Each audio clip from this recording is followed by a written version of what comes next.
Anytime. We'll do that right now. We'll call our meeting to order, Parks Commission, February 1st, 2024 at 6 p.m. And I'm sorry, I've got the wrong thing in front of me. Approval of our minutes, a motion to approve? So moved. Second? Second. Okay. We have a comment from citizens on the minutes. Patrick Cheney, 5211 Kitty Crest Drive. Hello.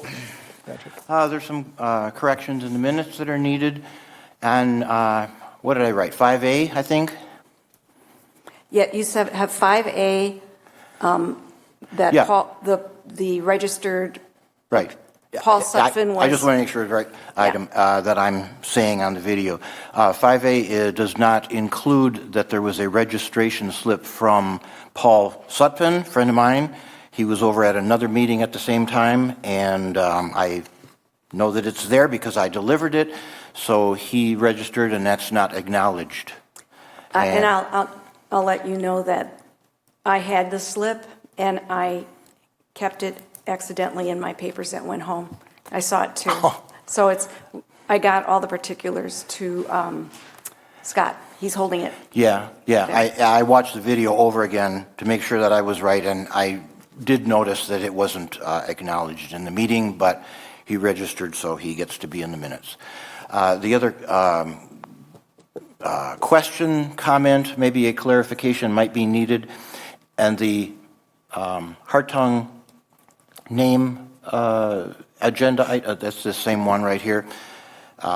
It notes in there that Mr. Jonathan Stevens submitted these names on behalf of the Hartung brothers, but the letter that is included in the packet does not say anything about Mr. Jonathan Stevens. It says it's from one of the Hartung, so I'm questioning if it's really from Jonathan Stevens. I sort of recognize the name, don't remember who he is.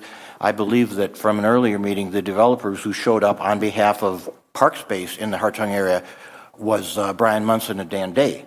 So I don't know what part Jonathan Stevens has in this, but the letter is from Hartung directly. Right, and Mr. Stevens is the, as I understand, the leader of the group that's for the Hartung development. So he was the one that sent the email on behalf of the Hartung development. Okay, That's why as long as that is correct. I just wanted to question that for clarity. And, yes, sir. Okay. Any other discussion about the minutes? I have only that we show that Alder Herbst attended, but he was absent. I was absent, yes. I did not attend. And, yeah.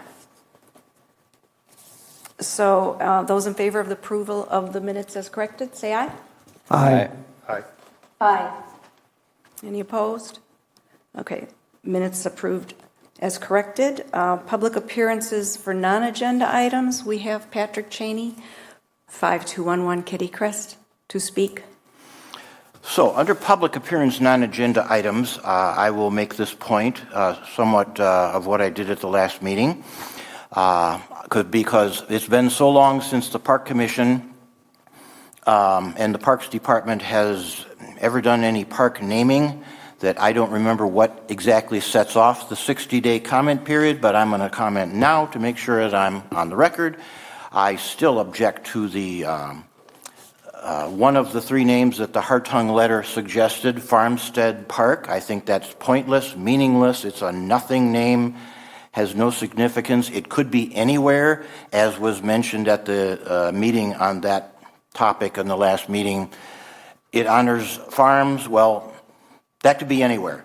And I have been in contact with several of the Blaney family, and I believe Scott has some information from someone, and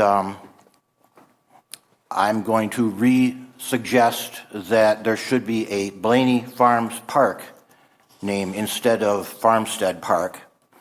The Blaneys, as I understand it directly from the family, they've owned that site for longer than the Hartungs currently own it, like maybe 50 years before the, if it's accurate, 45 years that the Hartungs are saying. I don't know if that's true. Edwin Blaney, must be great-grandfather or something in the family, started it originally, and there's a whole tie-in to this area because what was mentioned from someone to me, and I'm just relating what I've been told, Edwin Blaney provided some sweet corn to the Stonemans, which started the Stoneman sweet corn business. Also Edwin, and I guess later, Richard Blaney too, his son, when they were operating the business, they employed high school students from all over the area to come and detassel the corn because they needed it hybrid, not the bees doing it, but they wanted to control that. And so summer employment for a whole lot of students in the area. So this was like first job for a lot of high school students in this area. So there's a great significance in what Edwin Blaney and later Richard Blaney started and continued before it was turned over to Hartung.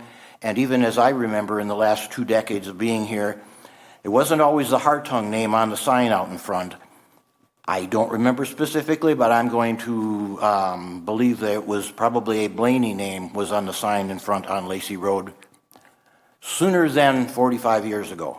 So there's a much bigger tie-in with Blaney's that needs to be recognized by just let them have one of the park name, and Farmstead is ridiculous. Thank you. Can I have that, Patrick? And that is part of the public comment, or? Oh, she's got it. Okay, Yeah, very good. I won't go home with them. Just leave them sit. No. Oh, okay. Okay. Let's review and approve the agenda. A motion to approve the agenda? I'll move approval. That's Alder Herbst. A second? Second. Christopher Peguero. Any comments? All right. Those in favor of the agenda as written, say aye. Aye. Aye. Motion carries. All right. Item 5, we have citizen comment on 5A. Patrick Cheney. Yes, I will make a comment on both 5A and 5B together here rather than separately for these 2 contracts, the median landscape maintenance contract and the median mowing contract. I noticed that it says this is a 3-year contract, and I noticed that it says that more acreage or square feet can be added or deleted during the terms of this contract here. So I would like to suggest again, as I have done in the past, which was not followed up on, that possibly some distant city parks could be included in the mowing contract and possibly even the landscape contract. A couple of suggestions, as I have mentioned before, Perry J. Shapey is way over on the east side near Highway MM, but even better than that, Briarwood Park means that the parks crew has to drive our $130,000 very large mower all the way south on Fish Hatchery Road, all the way to Highway MM, and then drive on Highway MM with this basically farm tractor-looking thing, mower machine, and then get over to, I think it's Briarwood Road or the Briarwood entrance road, and then back in on there off of Highway M, and then finally get into the Briarwood subdivision and get to that park.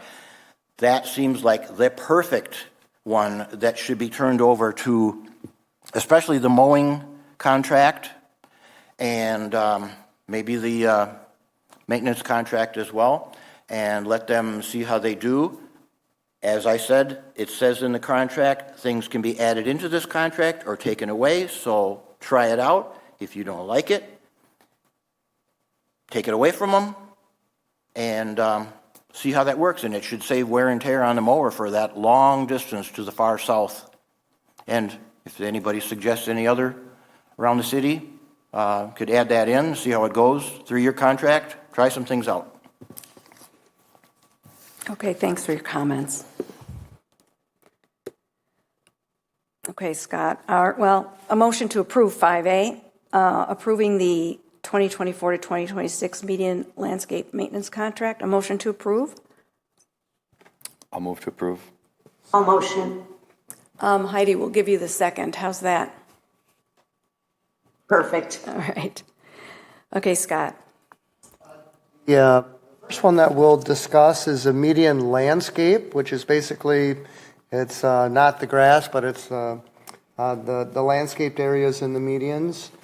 Maybe just a bit of a reference. When we did do this contract from 2021 to 2023, there was roughly 43,000 square feet that was maintained. For this contract proposal, there's about 61,000 square feet that are going to be maintained. We did receive 2 bids.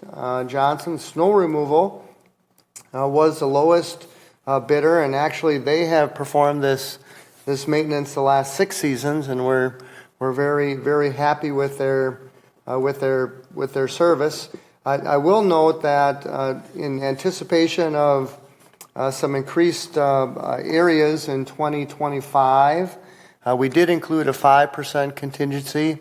And then actually in speaking with Public Works, there's going to be some additional street construction and medians and some roundabouts in 2026. So we did include a 15% contingency for 2026. Any questions? Comments? David? The landscape maintenance, Scott, do we have, prairie grass in there? What are we maintaining? Are there? Well, it's all the medians or roundabouts, and actually what we do is they do a spring cleanup where they'll go in and clean everything up, and then they'll actually weed those areas 12 times during the course of the season, and then we'll have them come in and do a fall cleanup where they cut it back and deadwood it or deadhead it and all of those kinds of things. So it's pretty. Yeah, it's pretty substantial. Thank you, Is Scott. it kind of a mix, though? Some of it's native, I've noticed, Yeah. and some seems quite manicured with... Yeah. A variety of different landscapes. More garden-type plants versus Right. wild. Right.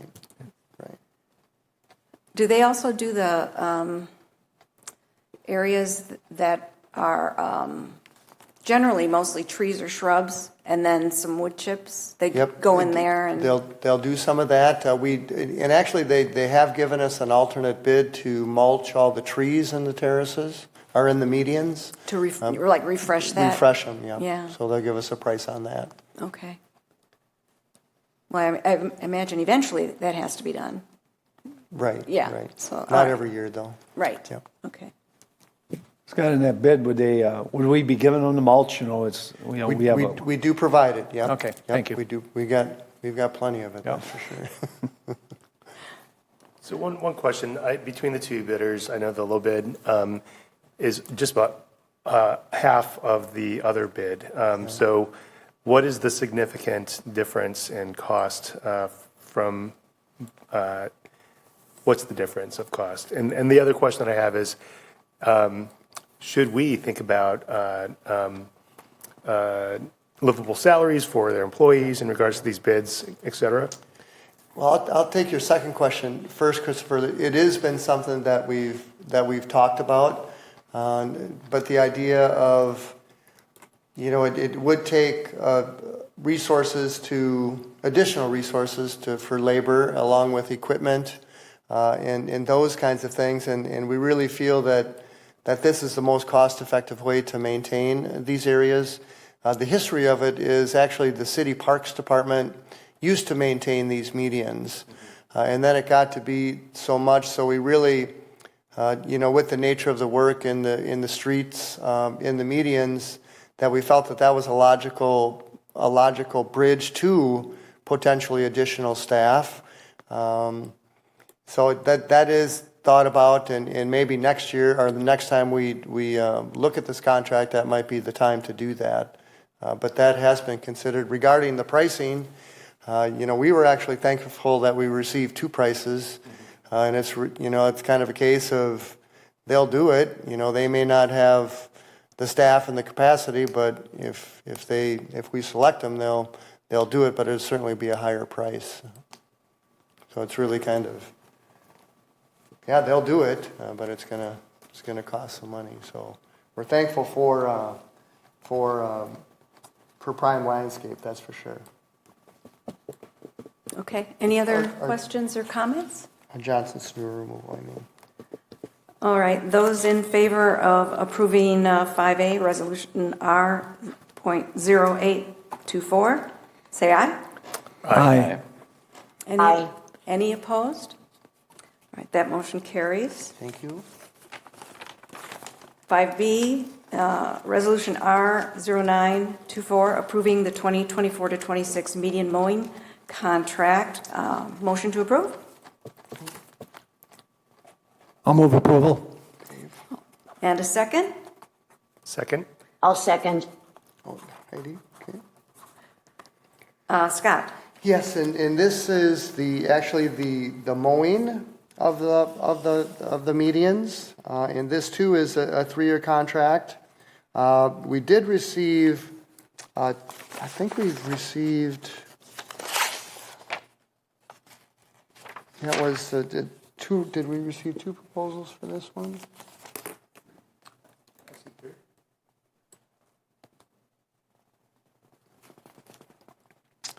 Did I write that in there? I think there's 3. Oh, we did. Yep, we did receive three proposals for this. Prime Landscape, which is the contractor that has done it for the last 5 seasons, was the lowest bidder. And maybe just as a reference, in comparison to the landscape maintenance, the prices were in 21 to 2023. It was about 450,000 square feet. Then this current contract is about 385,000 or 485,000 square feet, so just a little bit larger. Last contract, the price was per mowing, because that's how we get a price, was 1,465, and this current contract is going to be for 1,613. So it was a pretty minimal increase from the 2 contracts. Any questions, comments? Go ahead. Scott, do you do any, this is inherently dangerous, you're out in the, do they provide a safety document or anything about their procedures, because this is, Yep, they have a safety plan, and they're required to wear the safety equipment, that's Okay. for sure. And certainly we at times will have to remind them of that if we hear from residents or folks who are seeing them out there, but they're certainly required to follow the safety procedures. Thank you. You're welcome. Anything else? All right, those regarding Resolution R0924, those in favor, say aye. Aye. Aye. Any opposed? That carries. And so 5C is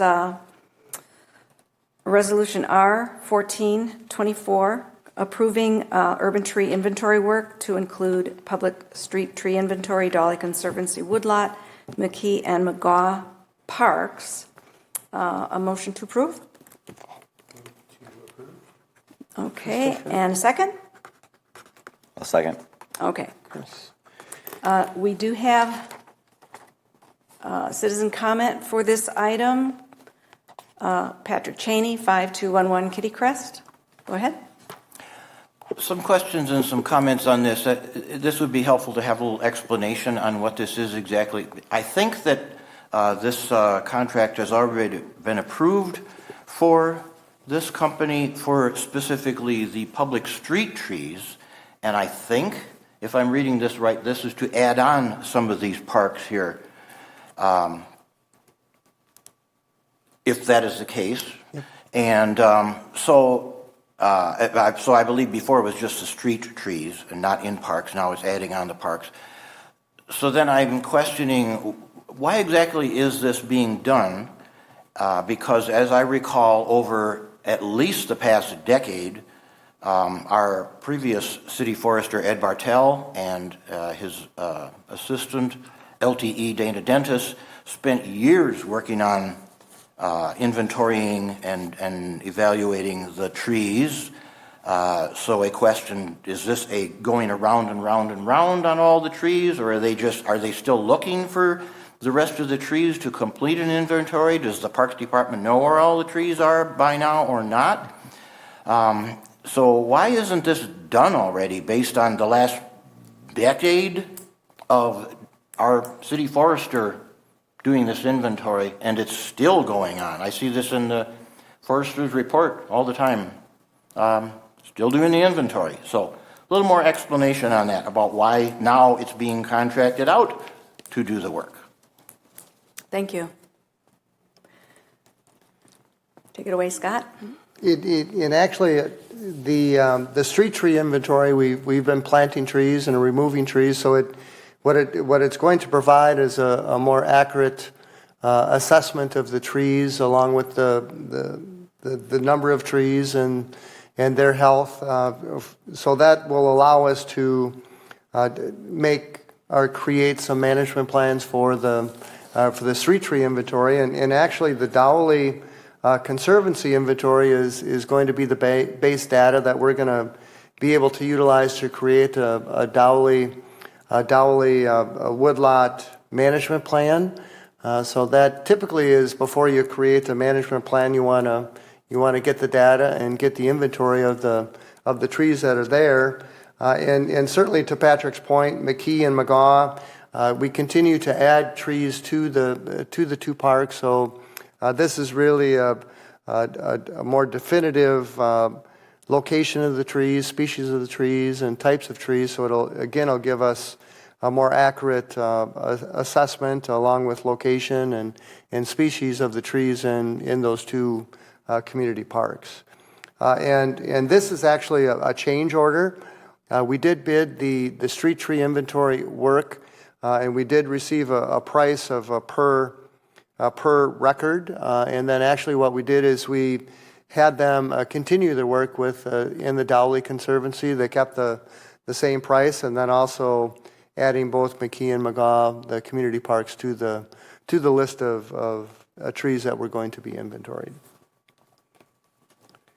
And I don't know if that answers your question, Patrick. And I was at the Tree Advisory Committee meeting, which always follows a week after our Parks Commission, and it was discussed a little bit, and other things that are generated by the inventories are condition of trees, age of trees, ones that may need attention sooner than later to address pruning issues or requirements.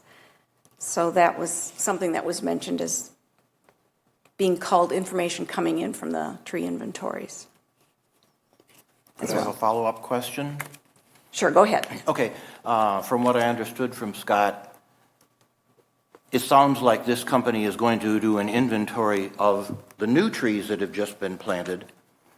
If that is the way that this is going, the new trees that are planted each year, 300 trees or something each year, they're specified out with a stake about exactly what tree type goes in a certain spot. Wouldn't that be the time to add it into the inventory rather than pay these guys $3 a tree or something to go around and find each of the brand new trees that were planted and then add them into the inventory? That's my follow-up question. I think that's part of the information sharing that they have up front is what's known. They're trees that haven't been inventoried, right? And then and you're correct, Patrick, as we add trees, we would add it to the data that we would have with the inventory, along with removals and those kinds of things. So it really was a catch-up exercise to get all of the trees inventoried within the city. And then, like I say, we added a couple different areas to get them inventoried at the same time.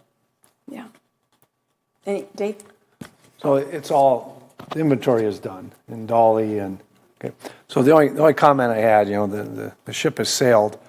I think this might have been, a former Boy Scout. I think this might have been a good Eagle Scout project for an Eagle Scout to go and do this. I learned my extensive knowledge of trees and types, and I learned that all in Boy Scouts. And I think this might have been worth asking before we did it, and paying, ask if inquire with the Eagle Scouts, see if that might be a project that someone would have wanted to do to get their Eagle Scout badge. But that ship has sailed. Any other questions or comments? No? All right, those in favor of Resolution R 14-24, the urban tree inventory work, say aye. Aye. Any opposed? That carries. All right, we don't have anything in our Area 6 of discussion items. 7 for communications. Scott? Yes, the city administration has been working on a Fitchburg committee, commissions, and board staff guide, which I've included in your information, and administration is asking you to take a peek at it. Certainly, if you've got any additions or questions or thoughts, feel free to provide those. And if we're good with that one, I'll just keep rolling unless we've got questions. Chris did bring up last month about the idea of a capstone project for UW. And what I did do is I reached out to Chris and determined what kind of information he would need in order to meet with the professors at UW. And he was interested in a map, which I did include in your packet, which was created by Dakota Dorn of the GIS division, and this is basically all the public parkland and trails that we have within the potential project area. So that's a good base map information that Chris can take with him when he meets with UW. Tower Hill shelter renovation project. We did receive 3 proposals, or actually 3 proposals as far as professional services to provide us help with that project. So we're currently reviewing those proposals. We did reach out to Angus Young. They were the company for the McKee Shelter siding update. They were the company that worked with us, years back when we renovated the McKee Shelter, where we included forced air. We redid the windows. We did some other maintenance activities with it, and we felt it would be appropriate to reach out to them to ask them to give us a price, and they did give us a price. So we're working with them, under contract with them. And did I include that contract in there?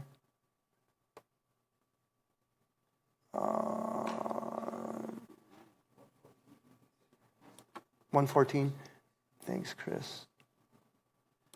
And I wanted to share the price.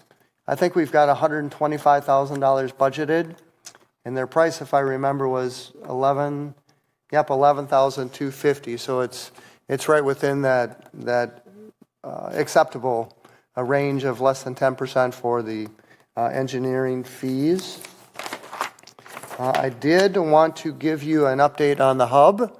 That's been rebooted, and actually what we did do is we appeared before the Plan Commission for our architectural design review, and I wanted to provide a piece of the packet that was included in the Plan Commission for that approval, which that first revision is, if you recall, what we're doing is we're raising the building about 2 to 3 feet off of the level of the street for a couple different reasons. It was really going to be a big cut because there's a bit of topography in that site. So we did it for that reason, to reduce the cut.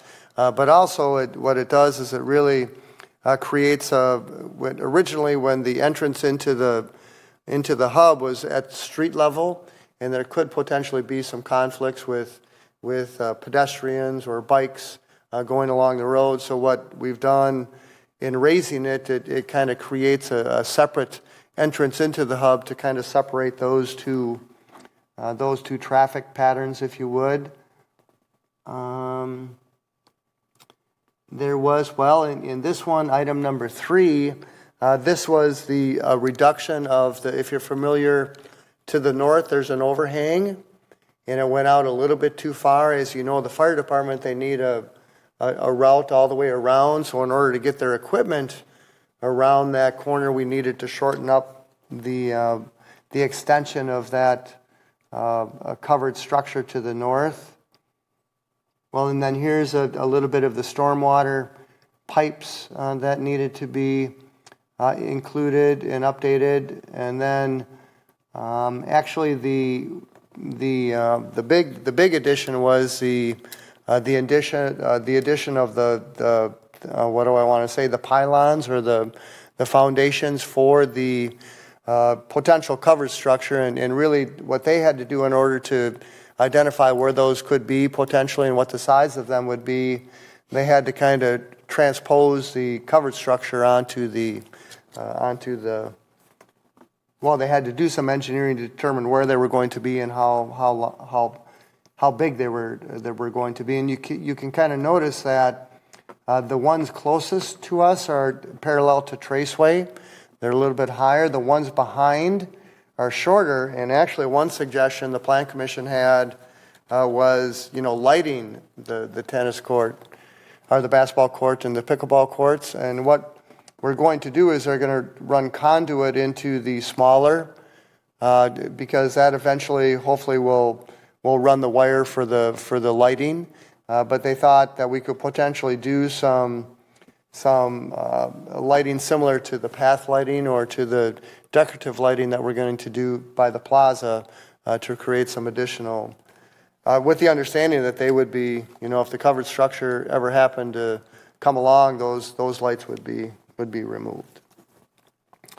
Pickleball courts, we do have 3 proposals that we're reviewing for the additional pickleball courts and then the lighting that goes along with that project. So we're hoping that those are going to, we wanted to get going with those right away. Hopefully those will be completed this month so we can get rocking and rolling on those. And that's all I have for communication. Okay, and then any questions? Okay, the staff reports items, those are there for us to have read. Anyone have any questions of Scott on the staff reports? Future agenda items. Suggestions? What do you want to tell us? Well, and actually we're looking to get the park and open space plan referred out this month. So it'll take the month of March to kind of go through the whole the different committees, and then hopefully it'll come back to the Park Commission in April for final recommendation to the Common Council for an April approval. Kind of working on that. Okay.